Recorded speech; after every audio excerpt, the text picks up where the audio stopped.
Welcome to this series of final term preparation. ये final term की preparation series की video है। Complete series इस चैनल के ऊपर अपलोड की जा रही है और आज की वीडियो के अंदर आपको MGT 503 के लेक्चर नंबर 23 से लेकर 30 तक के मेन पॉइंट्स करवाए जा रहे हैं फाइनल टर्म एग्ज़ाम्स की प्रिपरेशन के लिए। तो शुरू करते हैं आज के इस ट्यूटोरियल को। सबसे पहले जो है वो प्लानिंग है। सो प्लानिंग जो है वो क्या है, टू पार्ट फंक्शन है। इनके दो हिस्सों के अंदर हम कह सकते हैं होती है प्लानिंग, या फिर दो हिस्सों वाला फंक्शन है। सो पहले गोल्स को सेट किया जाता है। ज़ाहिर बात है, पहले जब भी प्लानिंग की जाएगी उसमें देखा जाएगा, सेट किया जाएगा कि हमारे गोल्स क्या हैं। और जब फिर गोल्स सेट कर लिए गए कि यही हमारे गोल हैं, उसके बाद फिर ज़ाहिर बात है इस चीज़ को देखा जाएगा कि कैसे जो है वो अचीव किया जाएगा उन गोल्स को, जिन गोल्स को सेट किया गया है। सो गोल्स को सेट किया जाएगा और फिर ये देखा जाएगा कि कैसे उन गोल्स को अचीव किया जाए। ये होती है प्लानिंग। उसके बाद ये कि जो मिशन स्टेटमेंट होता है, विजन स्टेटमेंट होता है। सो मिशन स्टेटमेंट जो होता है, ये ब्रॉड डिक्लेरेशन होता है, जो बेसिक यूनिक पर्पस होता है और जो स्कोप होता है ऑपरेशन का, जो कि मुख्तलिफ बनाता है ऑर्गेनाइजेशन को दूसरी से, उसकी टाइप की। यानी एक ऑर्गेनाइजेशन जो है वो दूसरी से मुख्तलिफ बनाता है उसकी अपनी ही टाइप्स की ऑर्गेनाइजेशन के अंदर। Now the types of plans. अब प्लान्स जो बनाए जाते हैं वो कई तरह के प्लान्स होते हैं। प्लान कोई एक तरह का नहीं बनता, कई सारी उसकी लेवल्स होती हैं, कई टाइप्स होती हैं। सो स्ट्रेटेजिक प्लानिंग होती है, स्ट्रेटेजिक प्लान्स होते हैं जो ऊपर की लेवल के लोग बनाते हैं। ऑपरेशनल प्लान होते हैं जो ज़रा लोअर लेवल की मैनेजमेंट बनाती है। शॉर्ट टर्म्स के प्लान होते हैं, लॉन्ग टर्म के भी होते हैं, स्पेसिफिक होते हैं, किसी एक ख़ास चीज़ के बारे में होते हैं। सो स्ट्रेटेजिक गोल्स की अगर हम बात करें, सो ब्रॉडली डिफाइंड टारगेट्स या फ्यूचर एंड रिजल्ट्स जो कि टॉप मैनेजमेंट जो है वो सेट करती है। जो भी स्ट्रेटेजिक गोल्स होंगे टॉप मैनेजमेंट करेगी इनको सेट। इसके बाद फिर इससे नीचे लेवल के जो गोल्स होते हैं वो टैक्टिकल होते हैं। ऐसे टारगेट्स या फ्यूचर या एंड रिजल्ट जिसको मिडिल मैनेजमेंट जो है वो सेट करती है। और फिर उससे भी नीचे ऑपरेशनल लेवल के आ जाते हैं गोल्स, ऐसे टारगेट्स या फ्यूचर एंड रिजल्ट जिनको लोअर मैनेजमेंट सेट करती है।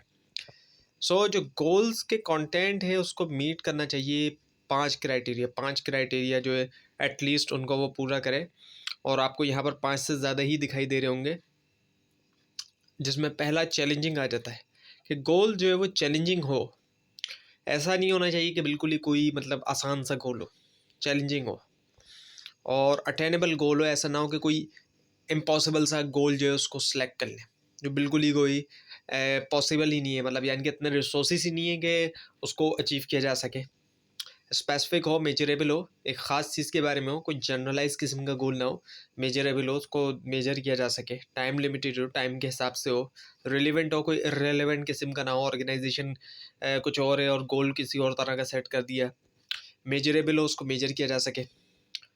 गोल कमिटमेंट जो है वो होती है एक खुद के साथ जो अचीवमेंट होती है, अटैचमेंट होती है एक्चुअली, किसी के साथ जो अटैचमेंट है या फिर जो डिटर्मिनेशन है रीच करने के लिए गोल की।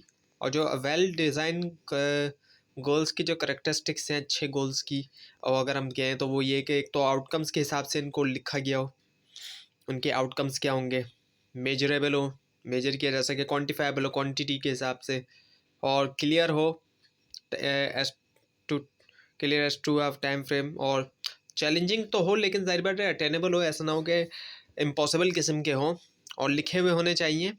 और तमाम मेंबर्स जितने भी ऑर्गेनाइजेशन के उनको कम्युनिकेट किया जाए, उनको बताया जाए। किसी भी तरीके से बता सकते हैं, चाहे वो लिख कर बताएं, बोल के बताएं, या किसी भी तरीके से वो और तरीके से कोई अनाउंसमेंट वगैरह करते हैं। जो स्टेप्स होते हैं गोल सेटिंग में वो आपके सामने हैं। पहली तो ये कि रिव्यू किया जाएगा ऑर्गेनाइजेशन के मिशन को, और गोल जो है वो रिफ्लेक्ट करे कि क्या मिशन स्टेटमेंट जो है वो कहता है। एवेल्यूएट करें जो भी अवेलेबल रिसोर्सेस है, उनकी एग्जामिनेशन की जाए, डिटरमाइन किया जाए इंडिविजुअली या फिर इनपुट के साथ दूसरों से गोल्स, रिटर्न डाउन लिखे जाएं गोल्स और कम्युनिकेट किया जाए उन तमाम के साथ जिनको ज़रूरत है जानने की। रिव्यू किया जाए रिज़ल्ट कि क्या गोल्स जो है वो पूरे हो रहे हैं। सो नाउ दी MBO जो कि मैनेजमेंट बाय प्रोसेस ऑब्जेक्टिव है, सॉरी, ये जो है क्या एक प्रोसेस होता है जिसके ज़रिए स्पेसिफिक गोल्स को सेट किया जाता है कोलेबोरेटिवली तौर पर, कोलेब्रेशन के साथ किया जाता है ऑर्गेनाइजेशन के लिए एज अ होल, पूरी की पूरी ऑर्गेनाइजेशन और हर यूनिट और जो इंडिविजुअल होते हैं उसके अंदर। और गोल जो है उसके बाद फिर यूज़ होते हैं एज अ बेसिस के तौर पर, बेसिक के तौर पर, बुनियाद के तौर पर, किसके लिए? प्लानिंग करने के लिए, मैनेज करने के लिए, ऑर्गेनाइजेशनल एक्टिविटीज़ के अलावा असिस्ट करने के लिए, रिवार्ड करने के लिए, जो भी कॉन्ट्रीब्यूशंस है वो। स्ट्रेटेजिक मैनेजमेंट की बात करें, प्रोसेस होता है एक जिसके ज़रिए मैनेजर्स क्या करते हैं? फॉर्मुलेट करते हैं और इम्प्लीमेंट करते हैं स्ट्रेटजीज़, ताकि क्या किया जाए? ऑप्टिमाइज़ किया जाए गोल अचीवमेंट, जो भी अवेलेबल एनवायरमेंटल और इंटरनल कंडीशन है उसके मुताबिक। अब ये कि जो स्ट्रेटजिक मैनेजमेंट प्रोसेस है ये जो है कुछ स्टेप वाला प्रोसेस है। इसके अंदर 8 स्टेप्स जो है वो शामिल हैं। पहला स्टेप जो है वो ये कि आइडेंटिफाई किया जाए ऑर्गेनाइजेशन का जो करंट मिशन है, ऑब्जेक्टिव्स हैं और जो स्ट्रेटजीज़ है वो क्या है। दूसरे स्टेप में क्या होता है कि एनालाइज किया जाएगा जो एक्सटर्नल इन्वायरमेंट होता है। थर्ड स्टेप में ये होता है कि आइडेंटिफाई किया जाता है opportunities and threat. Opportunities and threat भी ज़ाहिर बात है बाहर से आती हैं। और उसके अलावा ये कि एनालाइज़ किया जाता है ऑर्गेनाइजेशन के जो रिसोर्सेज हैं वो कौन कौन से रिसोर्सेज से कितने हैं उनको देखा जाएगा। पाँचवा ये कि आइडेंटिफाई की जाए स्ट्रेंथ्स और वीकनेस जो कि इंटरनल होती हैं। फिर ये कि फॉर्मुलेट कर लिया जाए स्ट्रेटजीज़ को, उनको बनाया जाएगा और फिर जब स्ट्रेटजीज़ बन चुकी हैं उनको इम्प्लीमेंट किया जाएगा। और फिर जो है वो फाइनल स्टेप में क्या होगा कि स्ट्रेटेजिक मैनेजमेंट जो है वो प्रोसेस जो है वो है इवेल्यूएट करने का रिजल्ट्स को देखा जाएगा कि क्या रिजल्ट्स वैसे ही आ रहे हैं जैसे आने चाहिए या नहीं आ रहे। अब ये क्या स्वॉट एनालिसिस जो कि एक बहुत ही इंपॉर्टेंट एनालिसिस है जो कि आप एडवांस मैनेजमेंट के कोर्सेज के अंदर भी पढ़ेंगे। सो ये एक ऐसा मेथड होता है जिसके अंदर क्या होता है कि असिस किया जाता है ऑर्गेनाइजेशन की स्ट्रेंथ्स और वीकनेसेस जो कि इंटरनल हैं और इसी के साथ साथ एनवायरमेंटल अपॉर्चुनिटीज़ और थ्रेट जो कि एक्सटर्नल होते हैं। सो लेवल्स ऑफ स्ट्रेटजीज़, अब स्ट्रेटजीज़ की भी कुछ लेवल्स होती हैं। कॉर्पोरेट लेवल स्ट्रेटजी होती है जिसको डेवलप किया जाता है टॉप लेवल मैनेजमेंट की तरफ से और जो बोर्ड ऑफ डायरेक्टर होते हैं। सो जो भी टॉप लेवल के मैनेजर्स होंगे वो करेंगे इसको। फिर उससे नीचे बिजनेस लेवल आ जाती है जो कि कंसंट्रेट करती है बेस्ट मीन्स के ऊपर कॉम्पिटिंग करना एक पर्टिकुलर बिजनेस के अंदर और साथ में कॉर्पोरेट लेवल स्ट्रेटजी को भी सपोर्ट करना। यानी कि ये होता है कि बिजनेस लेवल स्ट्रेटजी एक तरफ तो बिजनेस लेवल के लिए बनाई जाएगी जो पर्टिकुलर बिजनेस के लिए, एक ऑर्गेनाइजेशन के अंदर कई सारे बिजनेसेस हो सकते हैं तो एक पर्टिकुलर बिजनेस के लिए बनाई जा रही है लेकिन साथ में कॉर्पोरेट लेवल जो स्ट्रेटजी है उसको भी सपोर्ट करेगी है। ऐसा नहीं है कि एक बिजनेस को तो फ़ायदा दे रही है या उसके मुताबिक तो है लेकिन वो कॉर्पोरेट लेवल जो स्ट्रेटजी है जो टॉप लेवल की उससे हट के जा रही है, उसको उसके अंडर में होगी है, यानी कि उसके मुताबिक होगी है। फिर फंक्शनल लेवल आती है जो जिसका फोकस होता है एक्शन प्लान्स के ऊपर मैनेज करने के लिए एक पार्टिकुलर फंक्शनल एरिया, कोई भी पार्टिकुलर फंक्शनल एरिया जैसे कि मार्केटिंग है, प्रोडक्शन है, अकाउंट्स है या फाइनेंस वगैरह है। और फिर ये जो है ऐसी होती है ये फिर सपोर्ट करेगी बिजनेस लेवल स्ट्रेटजी को, यानी कि कॉर्पोरेट लेवल सबसे ऊपर है, उसके बाद बिजनेस लेवल है, बिजनेस लेवल की कॉर्पोरेट लेवल को सपोर्ट करेगी, उससे नीचे फिर फंक्शनल लेवल है जो कि बिजनेस लेवल को सपोर्ट करेगी। सो माइकल ई पोर्टर ने जो है एक जो कि strategy expert, noted strategy expert, इन्होंने डिवाइस किया 5 कॉम्पिटिटिव फोर्सेस मॉडल, एक मॉडल दिया इन्होंने जिसमें 5 चीज़ें जो है वो 5 फोर्सेस जो है इन्होंने दी। पहली एक राइवलरी होती है, एग्जिस्टिंग जो फर्म्स होती हैं उनके दरमियान जो है वो राइवलरी चल रही होती है, जो कॉम्पिटिटर्स होते हैं उनके दरमियान, जिसमें वो कॉम्पिटिटर्स टैक्टिक्स यूज़ करते हैं ताकि लोअर कर सके प्रॉफिट उनके कॉम्पिटिटर्स के। इसके अलावा बार्गेनिंग पावर होती है सप्लायर्स की जो माल सप्लाई कर रहे हैं। अब जितने ज़्यादा सप्लायर होंगे उतनी कम बार्गेनिंग पावर होगी, जितने कम सप्लायर होंगे ज़ाहिर बात है उतनी ज़्यादा उनकी बार्गेनिंग पावर होगी। फिर बायर्स आते हैं, बार्गेनिंग पावर ऑफ बायर। अब बायर की बार्गेनिंग पावर डिपेंड करता है बायर कितना बड़ा है और बायर्स कितने हैं ये। और थ्रेट ऑफ न्यू एंट्रेंट्स, ज़ाहिर बात है कोई भी नया कॉम्पिटिटर आने का ख़तरा रहता है बिजनेस के अंदर। और थ्रेट होता है सब्सटीट्यूट प्रोडक्ट या सर्विसेज का, ये किसी भी चीज़ की रिप्लेसमेंट आ सकती है ज़ाहिर बात है। सो ये जो रिप्लेसमेंट है ये भी एक बहुत बड़ा ख़तरा होता है कि जो प्रोडक्ट चल रही है उसका रिप्लेसमेंट कोई दूसरा कॉम्पिटिटर या नया आने वाला कोई कॉम्पिटिटर भी निकाल सकता है।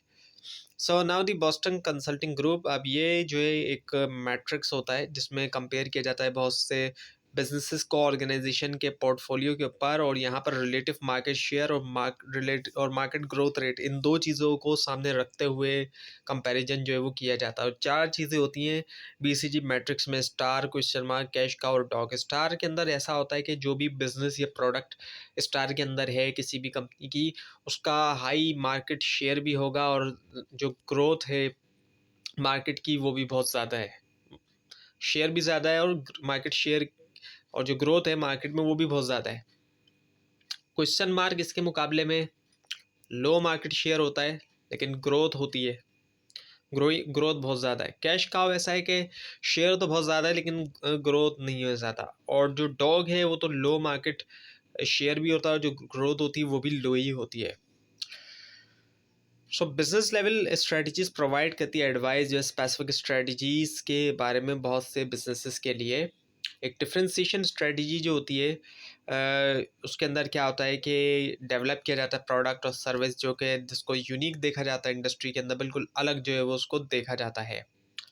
एंटरप्रेन्योरशिप की अगर हम बात करें तो ऐसा प्रोसेस होता है जहाँ पे इंडिविजुअल्स या ग्रुप जो है इंडिविजुअल का वो रिस्क लेते हैं, टाइम अपना लगाते हैं, पैसा लगाते हैं ताकि वो परस्यू करें अपॉर्चुनिटी, ताकि वो क्रिएट कर सके वैल्यू और ग्रोथ भी इनोवेशन के ज़रिए, रिगार्डलेस के जो रिसोर्सेस वो करंटली तौर पे उनके पास मौजूद हैं या वो कंट्रोल करते हैं।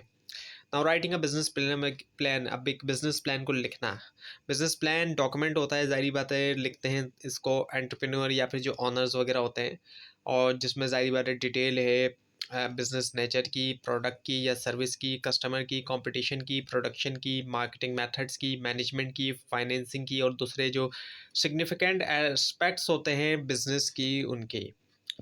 सो इसके कई सारे पर्पस होते हैं। ये पहला ये कि कॉन्क्रीट टर्म्स के अंदर सोचना जो भी बिजनेस के एस्पेक्ट हैं। फाइनेंसिंग हासिल करना, ज़ाहिर बात है बिजनेस को चलाने के लिए फाइनेंसिंग की ज़रूरत होती है, फाइनेंस की ज़रूरत है। प्रोग्रेस कितनी हुई है उसको मेजर किया जाए। इसके अलावा क्रेडिबिलिटी इस्टेब्लिश की जाए दूसरों के साथ, दूसरों का एतमाद हासिल किया जाए। ऑर्गेनाइजेशनल चेंज की हम बात करें, इसको जो है वो डिफ़ाइन किया जाता है। अल्ट्रेशन होना लोगों के अंदर भी आ सकती है, स्ट्रक्चर में भी या फिर टेक्नोलॉजी भी ज़ाहिर बात है वक्त के साथ साथ चेंज हो रही है और काफ़ी उसमें एडवांसमेंट देखने में आ रही है। चेंज जो है ज़ाहिर बात है रहता है मौजूद ऑर्गेनाइजेशन के अंदर और उसको नहीं जो है ज़ाहिर बात है ख़त्म किया जा सकता। उसको ख़त्म करने के बजाय हमें ज़ाहिर बात है कुछ की इश्यूज़ को ज़रूरत है देखने की जो कि चेंज से रिलेट करते हैं। सो फोर्सेस फॉर चेंज, अब जो फोर्सेस हैं एक्सटर्नल फोर्सेस जो कि क्रिएट करती है नीड फॉर चेंज, वो आती हैं कई सारी सोर्सेज से। एक तो मार्केट प्लेस से, जो मार्केट है वहाँ से आती है। गवर्नमेंट के लॉज और रेगुलेशन, जारी बात है गवर्नमेंट ने कोई नया लॉ लेकर आ गई है तो जारी बात है अगर बिजनेस के अंदर कोई भी ऐसी चीज़ है जो उस लॉ के अगेंस्ट जा रही है तो लाजमी तौर पे चेंज होना होगा। और रेगुलेशंस भी गवर्नमेंट की तरफ से कई सारी आती हैं, कुछ नए टैक्सेस भी गवर्नमेंट जारी बात है लगा सकती है। इसके अलावा टेक्नोलॉजी है, ज़ाहिर बात है जिस तरह टेक्नोलॉजी के अंदर एडवांसमेंट हो रही है, अगर कोई भी ऑर्गेनाइजेशन उस टेक्नोलॉजी को अडॉप्ट नहीं करेगी तो कॉम्पिटिटर्स उसको अडॉप्ट कर लेंगे, और जो है ऑर्गेनाइजेशन अडॉप्ट नहीं कर रही है उसका बिजनेस जो है ज़ाहिर बात है वो काफ़ी पीछे हो जाएगा, वो काफ़ी पीछे हो जाएगी बाकी ऑर्गेनाइजेशन से। और जो लेबर मार्केट्स हैं जहाँ से लेबर आ रहे हैं वो, उनमें क्या चेंजेस आ रही है, लेबर्स की ज़ाहिर बात है पावर भी बढ़ सकती है, पॉसिबिलिटी है अगर लेबर अपने राइट्स के लिए खड़े हो जाएं तो ये भी पॉसिबिलिटी है। और इकोनॉमिक चेंज भी आता है, इकोनॉमी के अंदर जिस कंट्री के अंदर भी है वहाँ की इकोनॉमी की अच्छी कंडीशन है या ख़राब है, ज़ाहिर बात है अगर बुरी कंडीशन है तो लोग कम सैलरी पे भी काम करेंगे, लेकिन अगर अच्छी कंडीशन है तो फिर लोग ज़्यादा सैलरी लेंगे। सो इंटरनल फोर्सेस जो है वो भी होती हैं। तो प्राइमरीली तौर पर तो ये होती हैं इंटरनल ऑपरेशन से, ऑर्गेनाइजेशन से, या फिर जो इम्पैक्ट होता है एक्सटर्नल चेंजेस का। सो चेंज आना स्ट्रेटजीज़ के अंदर, वर्क फोर्स के अंदर जो लेबर्स हैं उनका मतलब एम्प्लॉयज़ का जाना और नए का आना, नए नए इक्विपमेंट्स का आ जाना, एम्प्लॉयज़ की एटीट्यूड में चेंज आना, ये भी होता है। वक्त के साथ साथ एम्प्लॉयज़ का ज़ाहिर बात है एटीट्यूड चेंज आएगा, ज़रूरी नहीं कि एम्प्लॉयज़ अब कुछ एम्प्लॉयज़ जिनको एक अच्छा खासा टाइम गुजर गया, तकरीबन 10 साल गुजर गए, तो उनके एटीट्यूड के अंदर भी चेंज आ सकता है। अब पहले वो अगर उनकी यंग एज थी और वो मेच्योर हो रहे हैं ज़्यादा तो उनके एटीट्यूड में ज़ाहिर बात है काफ़ी चेंजेस आएगी। सो ऑर्गेनाइजेशनल स्ट्रक्चर जो है वो प्ले करता है कर सकता है एक इम्पॉर्टेंट रोल जो ऑर्गेनाइजेशन की सक्सेस के अंदर, किसी भी ऑर्गेनाइजेशन की सक्सेस के अंदर। सो ऑर्गेनाइजेशनल स्ट्रक्चर फॉर्मल पैटर्न होता है इंट्रैक्शंस का और कोऑर्डिनेशन का, जिसको मैनेजमेंट डिज़ाइन करती है ताकि लिंक कर सके टास्क जो इंडिविजुअल्स के और ग्रुप के अचीव करने में ऑर्गेनाइजेशनल गोल। एक ऑर्गेनाइजेशनल स्ट्रक्चर फॉर्मल फ्रेमवर्क होता है, एक फॉर्मली होता है ये, जिसके ज़रिए टास्क को जो है, जॉब टास्क जो होते हैं उनको डिवाइड किया जाता है, उनके ग्रुप्स बनाए जाते हैं और कोऑर्डिनेट किया जाता है। ज़ाहिर बात है, जितनी जो भी जॉब टास्क होता है ये इसको अच्छी तरह से डिवाइड किया जाता है। उसके बाद ये कि जो ऑर्गेनाइजेशन डिज़ाइन होता है, ये प्रोसेस है डेवलप करने का, ऑर्गेनाइजेशन स्ट्रक्चर और ऑर्गेनाइजेशनल डिज़ाइन प्रोसेस होता है डेवलप करने का या फिर चेंज करने का ऑर्गेनाइजेशनल स्ट्रक्चर। ऑर्गेनाइजेशन चार्ट होता है, एक लाइन डायग्राम जो कि बताती है ब्रॉड आउटलाइन ऑर्गेनाइजेशन स्ट्रक्चर के।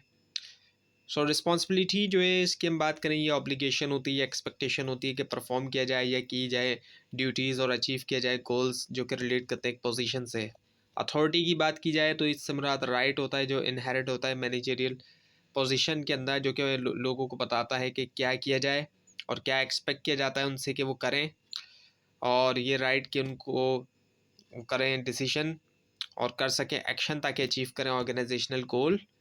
और अकाउंटेबिलिटी होती है, रिक्वायरमेंट है ये कि आंसर कर सकें सिग्निफिकेंट जो भी डेविएशन आती है ड्यूटीज़ या एक्सपेक्टेड रिज़ल्ट से, यानी कि उसके लिए जवाब दें जो भी ज़ाहिर बात है उनसे एक्सपेक्ट किया जा रहा है, उससे हट के अगर काम हो रहा है तो उसका जवाब देना होगा उनको, ये अकाउंटेबिलिटी में आ जाता है।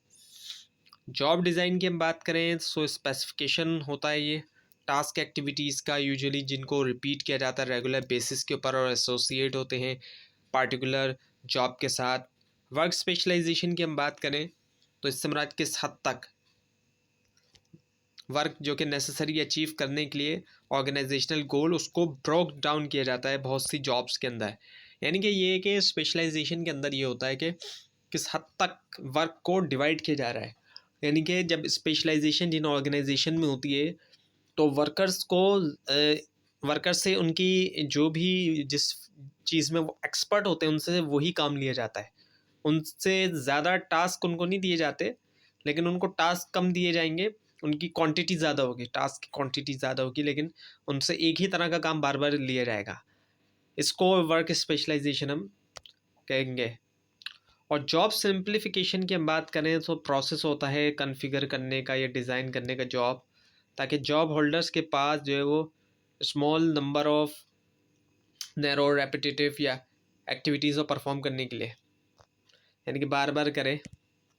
डिपार्टमेंटलाइजेशन की हम बात करें तो क्लस्टर बनाना इंडिविजुअल्स का यूनिट्स के अंदर और यूनिट्स को डिपार्टमेंट के अंदर और लार्जर यूनिट भी, ताकि फैसिलिटेट करें अचीव करना ऑर्गेनाइजेशनल गोल्स।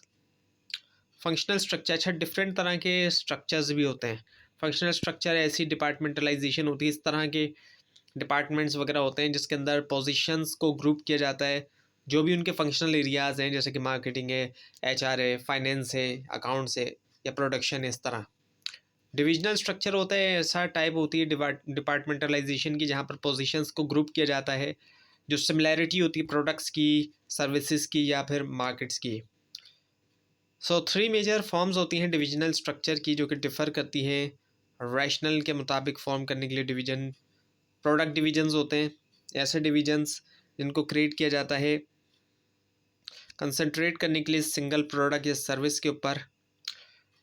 जोग्राफिक डिवीजन्स होते हैं, ऐसे डिवीजन जिनको डिज़ाइन किया जाता है सर्व करने के लिए different geographic areas. Customers divisions, ऐसे डिवीजन सेटअप किया जाता है जिनको सर्विस के लिए पर्टिकुलर टाइप ऑफ क्लाइंट की या फिर कस्टमर की।